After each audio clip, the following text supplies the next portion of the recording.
Come on in. What's up? What's good? What's popping? What's cracking? What's percolating? Oh man, what's really good in the hood? It is your man Theo Butler, and welcome to it. Thank you, Eve. Thank you, Eve. Thank you, Eve. Thank you, Eve. Episode I'm just saying. I'm almost so discombobulated. I can't get it right. Episode I'm just saying with Robin. Y'all don't clap that thing. Why can't you get the words right? Man. Before we begin, oh good, I'm tongue-tied, I'm tongue-twisted, all kind of ways. Like, share, subscribe. You like, leave a comment. If you don't like, leave a constructive comment. Ooh, I think y'all gonna like this one. Oh, I think y'all, I'm about to break my toenails off up in it. Yeah, about to, you know what? Shout out to Randy Macho Man Savage, because I feel like I gotta do, ooh, yeah, but, you know, make it, yeah, just, yeah. That's how I'm feeling. Oh man. I know all that build up here. Did y'all go get Black Panther? This one? I got lights reflected and everything like that, so I put it back like that. That one right there. We did that right there. We did that one right there. And now I really feel like this one.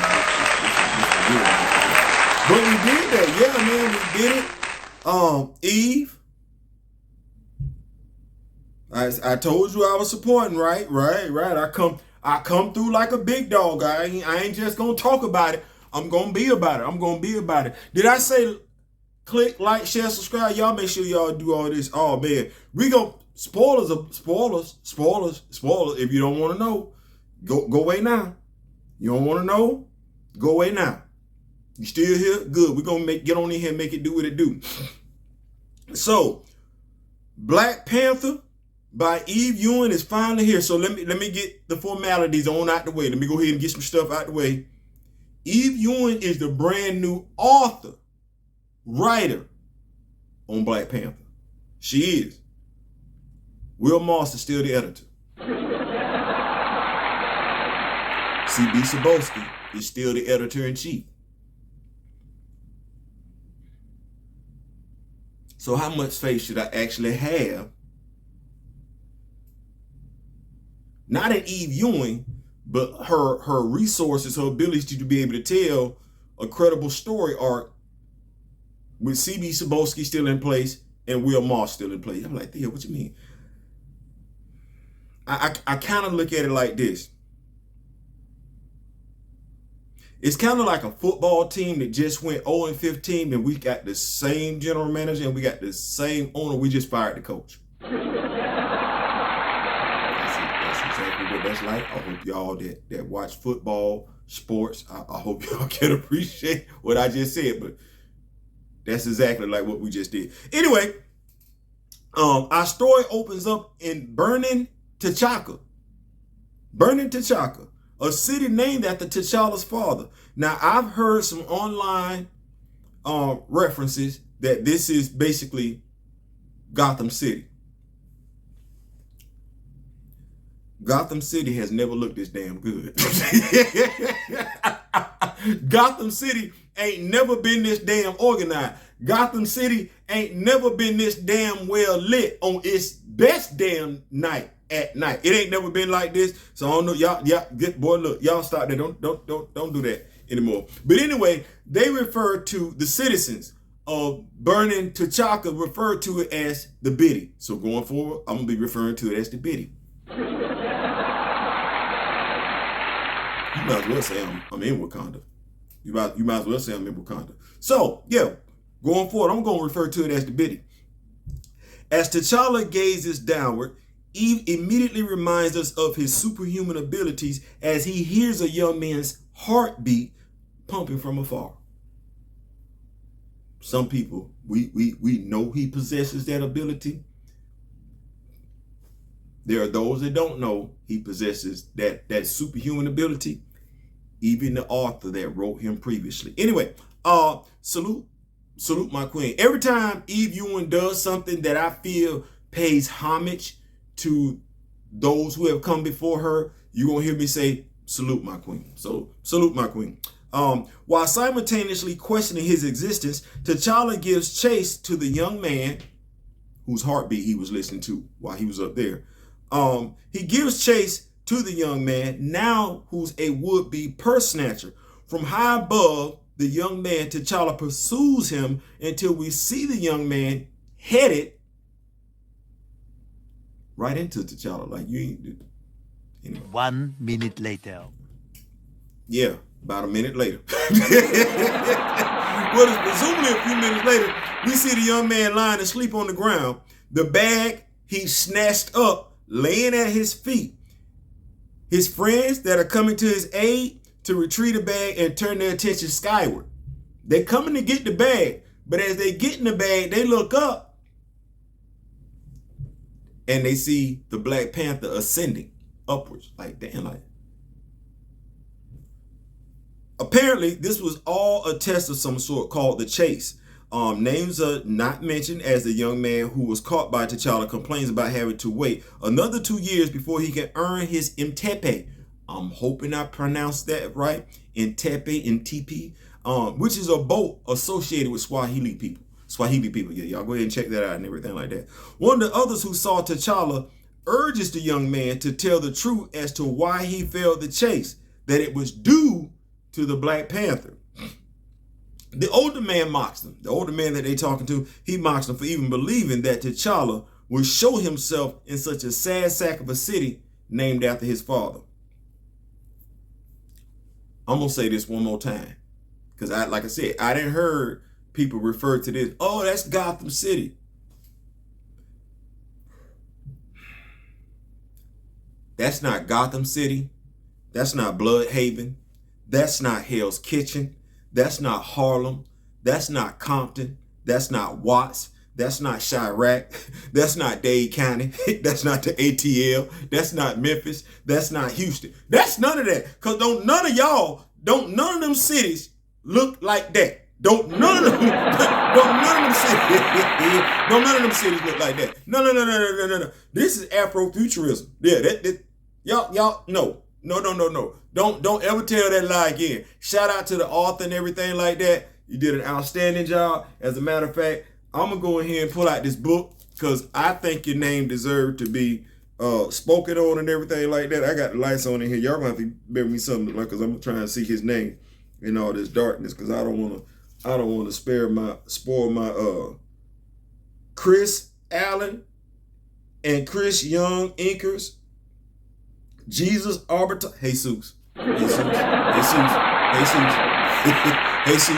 Jesus Arbitral as the color artist, Chris Allen as the penciler. Listen, Chris, Big Chris, you and Craig Young, y'all did y'all thing. Y'all artwork compliments your writing compliments their artwork. You did the damn thing, and I'm not gonna leave you out, Jesus. I'm not. The color. It's all beautiful. I did, like, really, dead ass, y'all knock that one on out the park. We're going to get on back to this story, though. So, essentially, y'all stop comparing. Just cause Eve said what she said, that the Biddy is the inner city part of Wakanda, y'all stop comparing y'all neighborhoods to Wakanda's neighborhoods. It's not fair. It's not. Anyway, as a writer, I can tell you sometimes the character is saying what we want them to say, and sometimes they are saying what we want to say. Let me say that one more time. As a writer, I can tell you sometimes that the character is saying what we want the character to say, and then sometimes the character is saying what we want to say. Case in point, because the devil is in the detail. Eve reflects on T'Challa having to leave Wakanda. In this, she has no choice, since that's where the previous author left T'Challa at, outside of Wakanda. This is verified in Marvel Voices, Wakanda Forever 1, The Old Ways, written by Karama Horn. It is in that short story where the spirit of Nahanda tells T'Challa that if he wants to rid Wakanda of those who would harm her, then he must first win the battle within himself. And admittedly, this has been a constant theme throughout T'Challa's existence. The burden of being a king to Wakanda, the protector of Wakanda, and also a superhero. Because being the king is not the same as being the knight, i.e., which is what the Black Panther is. It's not the same thing. And being the knight is not the same thing as being a superhero. The knight is dedicated to protecting the throne. The king ain't gonna fight for the throne. The superhero is pledged to protect the world. Those have always been T'Challa's conflicts. There are times when those duties have come into conflict. We've seen this play out in the Secret Wars event. We also saw it play out in Doom War. So for sure, those would be his words, but the next set of words. See, I believe those would be T'Challa's words coming out of his mouth. That for him to get better, he needs to be better. But the ones he speaks of when he's referencing the Avengers, they needed me more than they needed the moral high ground. Let me say this one more time. They needed me more than they needed the moral high ground. The previous author wrote the Avengers being on a high ground, a moral high ground, if you will.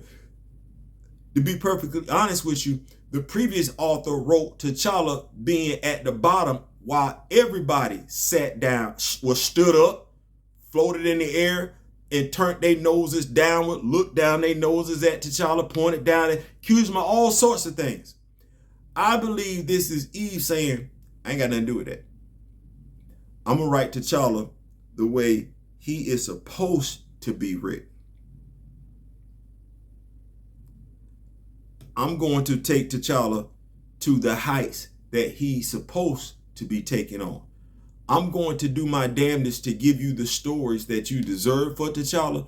Please don't compare me to the previous author, because what the hell he had going on, I ain't got nothing to do with it. I believe that's Eve Ewing saying, when it comes to what happened previously, I'm not that person. So, and I'm gonna be perfectly honest with you, when I sat back and think about it, as she writes him pondering his next move as he wanders throughout the world, this is what we all do when we're feeling lost. When we feel lost as people, T'Challa feels lost as a character. When we feel lost as a people, we wander. We got to find ourselves. T'Challa also feels betrayed as a character. And I'm of the mindset, this is when Eve is telling us once again exactly how she feels. I believe she feels like T'Challa was betrayed as a character. Let's look at it. He was thrown away by a movie company. He was. And betrayed by those who call themselves his fans, some of them.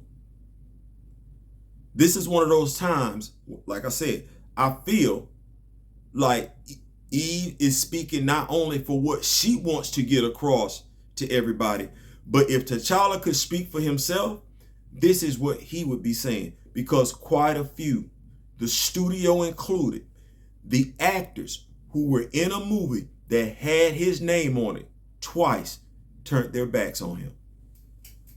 They did. They can say whatever reason they want to. They turned their backs on him. The studio turned their backs on him. The director turned his back on him. The executive turned his back on him. And yes, I still want Nate Moore fired. Just like with John Ridley, I don't want to see Nate Moore's name attached to any other project assigned when it comes to dealing with people of color. If Nate Moore's assigned to it, just consider that an automatic L. He don't speak for us. He don't know us. He don't care for us. We don't care for him. We don't like him. So if the only reason why you got Nate Moore attached to you, Marvel, is because you think he can get you in with people of color, that's done. You might as well get rid of him and put somebody else in there. Hell, put somebody else in there that look like you if you want to. But Nate Moore don't speak for us. He not invited to the barbecue. He can't come to the spades table. No, he can't get no fried chicken. He can't have no red Kool-Aid. Hell to the no, he can't. He got to take his happy ass and sit over there with John Ridley. And I could drop some more names. Clarence Thomas, Candace Owens. He can stay right on over there with them. He is not invited. I'm telling you now. Play with it if you want to. Let him go. Cut your losses. He cannot guarantee you the colored dollar. I hope that makes it simple for you. See, I just put it, he can't guarantee you he's going to get our dollar. As a matter of fact, I'm telling you, he can't. He can't. He can't. So go ahead. The same thing you did with Victoria Alonso, you might as well do the same damn thing with Nate Moore. He ain't no damn different. She was a female. You got him in there checking the box off for executives of color. Go ahead and get him up out of there. I'm going to holler at him. Nobody's going to miss him. Let me say that one more time. Nobody in fandom, fictional, superheroes, nobody that's a person of color that resembles Nate Moore is going to be upset you let him go. We will be doing a mass celebration, playing cool in the game, celebrate good times, and probably playing some We Are Family by Sister Sledge when you get his happy ass up out of Marvel Studios. Take it for whatever you want to. But I'm just telling you, we're not effing with him. We're not effing with him, just like we're not effing with John Ridley. Figure out how you want to get out. But this ain't about that, though. I'm sorry. That video went a little too damn long. Y'all think we playing? No, I'm dead ass. Get him the hell up out of there. Anyway, because I don't want to dwell too much on that. Le titre c'est moi. I hope I'm pronouncing that right. My French ain't good. Le titre c'est moi.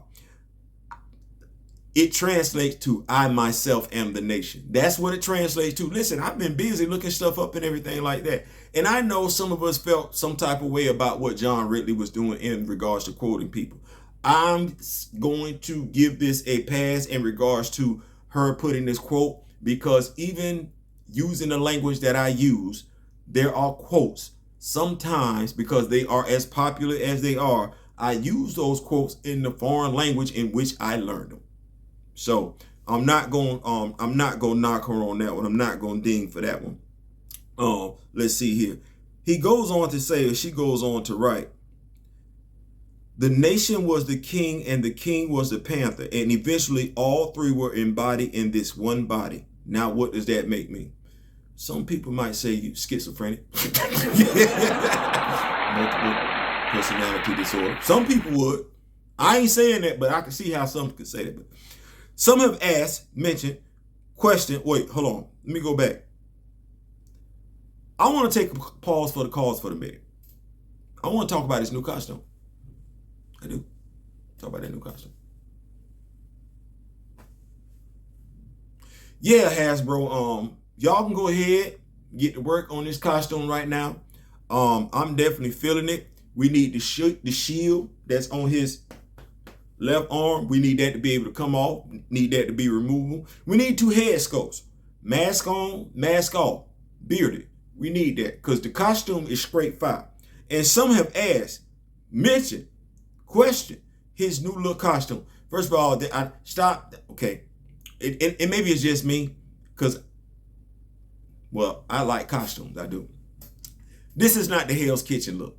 The Hell's Kitchen look was more urban warfare with the flat jacket and everything, the heavily structured knee pads and everything like that, the elbow pads. Yeah, that's what we was going with when he was the deadliest man alive over there in Hell's Kitchen. It was what you would get. His outfit was by and large comprised of what you could get out of police lockup, Home Depot, and Lowe's and stuff like that. This one, This one ain't like that. This one ain't like that. This one is more what's the word I want to look for? More natural. This one here look like, I don't want to say vegan, but this one here look, as I said to Marcus, this one here look like more tribal. This look like some stuff he could find. Like it look like it's some strong leather around here, some wood, maybe some vibranium spikes and everything like that. Definitely vibranium claws. Definitely and I'm pretty sure that shield is pretty much made of small vibranium and everything. Maybe he got in contact with his homeboy, Cantu from the Mute Zone, who helped put the costume together for him. Since he was going to be traveling light on his feet, because it looked like how Cantu got a little small headquarter laboratory. Later on, it's going to look like T'Challa got a little small laboratory like that too. I don't know, maybe we can get Cantu, show up, everything. like that. But I need the costume. Like, whenever y'all decide to give Eve Ewing her action figure, yes, Eve, I've been saying, they say if you say it, put it out there, speak it into existence. We need to go ahead and get that. So yeah, this costume, yeah, this one different. This one different. They gonna touch on it later on, because I believe this costume, some asked what's the difference between this costume and the one that he's wearing with the Avengers, because clearly there are two differences. I believe the costume he's wearing with the Avengers is the Black Panther costume. I believe this costume was deliberately designed to look like someone who was trying to look like the Black Panther. That's exactly what I believe. I could be wrong. Anyway, reflecting on how he found this new Panther cave, we pull back and see the sprawling night lights of the Biddy. I told you I was going to call it the Biddy. So when I say the Biddy, like I said, I told you I was going to call it the Biddy. You know what I mean. Anyway, we see the lights. They say this the ghetto of Wakanda. And that's what the ghetto of Wakanda looks like. Some of you ghettos around here need to step your game up, because y'all not looking like that one. Anyway, T'Challa speaks to those who work and those who are not so fortunate to be able to do so because of what Wakanda has been through in the previous year. And Wakanda done been through a lot. Yeah, we done had the whole intergalactic empire. We done had it going from a regency to a democracy and everything like that. And that's not me even counting what took place during, Reginald Hutton's run. Like, it's been a lot going on. It's been a lot going on. So yeah. T'Challa describes burning Tanza as a land of want, and the land of the Biddy as the land of the need.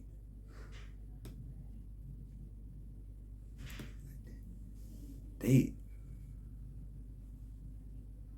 said they need. I mean, I'm not saying, I'm just like, who around here that lived in the hood? And I'm not saying the hood like the hood, because it be people talking about, listen, if your mailbox, if you can put on your house shoe and walk to your mailbox that's in your front yard, stop saying you from the hood.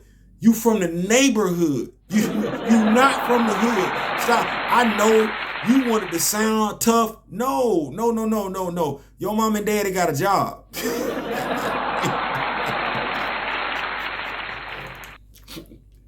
You got a front yard. Stop telling people you live in the damn hood. No, you don't. You live in the neighborhood. You live in the neighborhood. But I grew up I tell people all the time, man, listen, I lived in the projects in Atlanta, the slums in New York. It was never that good. It was never that good. Anyway, T'Challa is focused on this gentleman named Niobe Umaru. He looked innocent enough, but this young man is actually, well, I'm going to tell y'all about him later. I'm going to say that for later. Anyway, T'Challa is putting hands on former members of the now disbanded Hatu Zaraze. Thank you, Eve. Salute, Queen. Y'all see how T'Challa whooping ass? T'Challa it's three of them. I don't think they put a hand on it. It's three of them. T'Challa was in fights with the last author where you had one-on-one fights where people was putting hands on him. This fight, it's three people. Don't nobody touch him. It's three folks. That's how that's supposed to go. That is exactly how that's supposed to.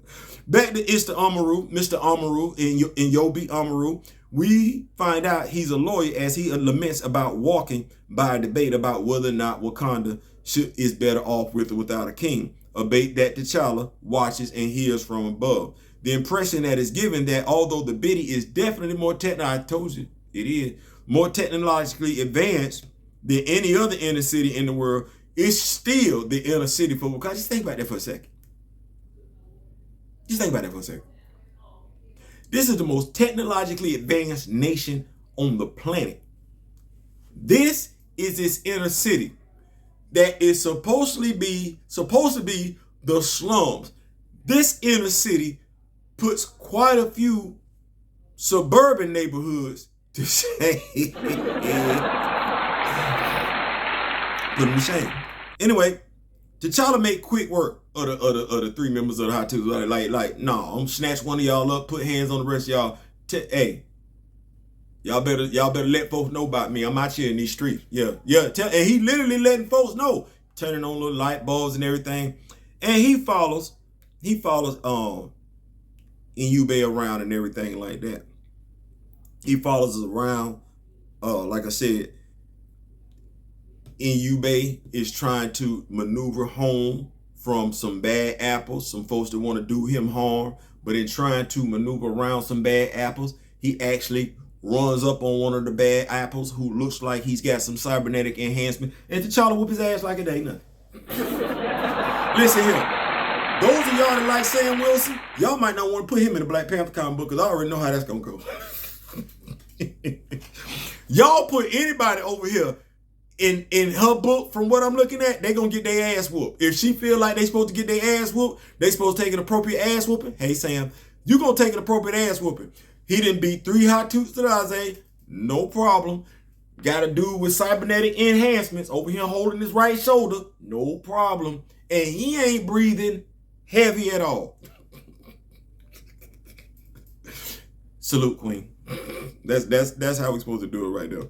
That's how we do it right there. Anyway, as T'Challa and Niobe make their way inside into the light, where I'm thinking this is in Niobe's house, where he lives at, we're giving some perspective on the differences in costume. As I alluded to earlier, this costume is to give the impression someone is mimicking the Black Panther, while the real Black Panther is with the Avengers. Don't say nothing, because if you good with Clark Kent wearing glasses and fooling people that he's not Superman, don't say nothing. Don't say nothing. And Niobe is shocked to realize the man imitating the Black Panther, though, is actually T'Challa. So shocked that he drops his pot of tea. I ain't gonna ever be that damn shocked. Like, I don't know.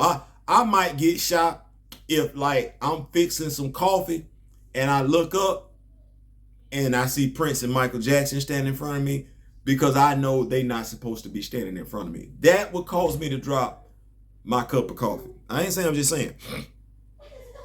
Long story short, he's looking for Niobe to fill him in on the biddy. You want to know what the biddy is? I say, I call it Chirac is the biddy. He like, what's it like living here? This is how you introduce a new character. Watch this. This is how you introduce a new character. Niobe is Shangamar's son. Yeah, we just not gonna throw some people in there and say, oh, you've been knowing them for years. No, that's not how that works. You gotta relate something. You gotta tie some stuff together. And saying that this dude is Shangamar's son, salute, Queen. If the name rings a bell to you, it should. You saw Shangamar make his appearance because he was created by Ta-Nehisi Coates and Brian Stelfreeze. He made his debut in Black Panther Volume 6, Issue 2 in May 2016. Yes, he did. There was also a short story dedicated to him in Marvel Voices, Wakanda Forever, #1, The Education of Shangamar. I know, I covered the story. I wonder if she gonna bring back that symbiote that possessed Shangamar. I got some questions. You gonna do that? You gonna bring? Don't. Because if you bring that symbiote back, that means you have to bring back Eric. And I don't want to see Eric for a minute. Anyway, alas, a stranger entering Niobe's home brings an abrupt end to he and T'Challa's combo. T'Challa leaves and Niobe grabs a knife because he's like, I don't know who the hell this is. First of all, based on what I've seen so far in this first issue, I don't think the knife would really do him any good, especially considering the last dude that was after him was a damn cyborg. And second of all, damn! Y'all see? Oh, Lord have mercy. Oh, Lord. Y'all see this? Y'all see this? Oh, Lord. Oh, Lord. Oh, man. See, I got to talk about you like you a part of the family now. See, and I don't even know you like that. Boy, you got some, Lord Jesus have mercy. Woo! Where all the fellas at? What, boy, look here. Who cosplaying as her this year? Like, no. Dead ass. Who cosplaying as her this year? Who? Megan Good. You putting this on? Jade Cargill. This your fit? This your outfit right here? Lisa Yarrow. Listen. Good God Almighty Jesus, Lord, to this boy. Oh, Lord Jesus. Boy. And this the one right here supposed to be T'Challa love interest. That's supposed to be like his Catwoman, his Selena Kyle. Is that what that is?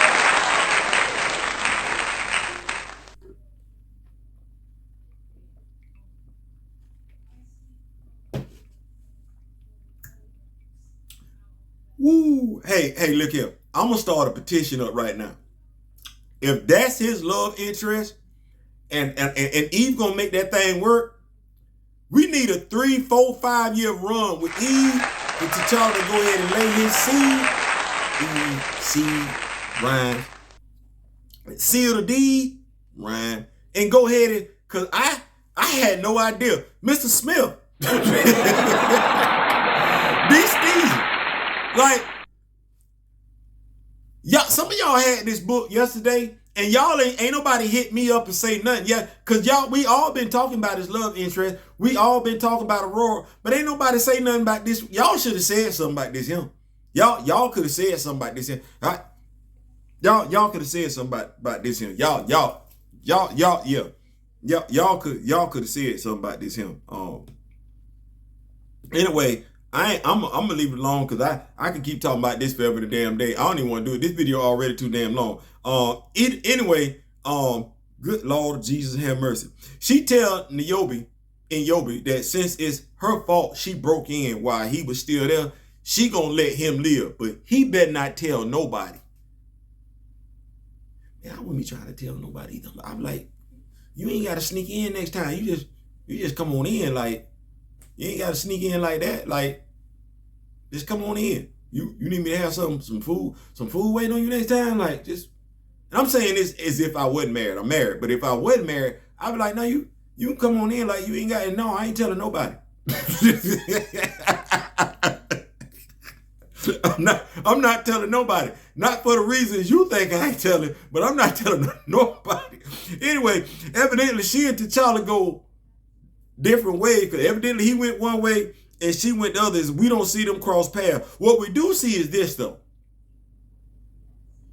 Two figures discussing issues with Baba and Kiso, and we've seen this name pop up previously. Once with the person who was snatching the purse and everything when the older guy was talking to him, and we saw this with the Hatut Zeraze, the disbanded members, the disgraced members of the Hatut Zeraze. So Baba's name has been mentioned throughout the book, so we got that. But these two figures want Baba and his family gone, and what they got to get Baba and his family gone.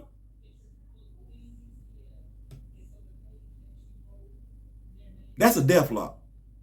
And last time I saw a death lock, I was reading that last Avengers story arc with Mephisto, you know, Avengers Mountain, thrice blessed armor.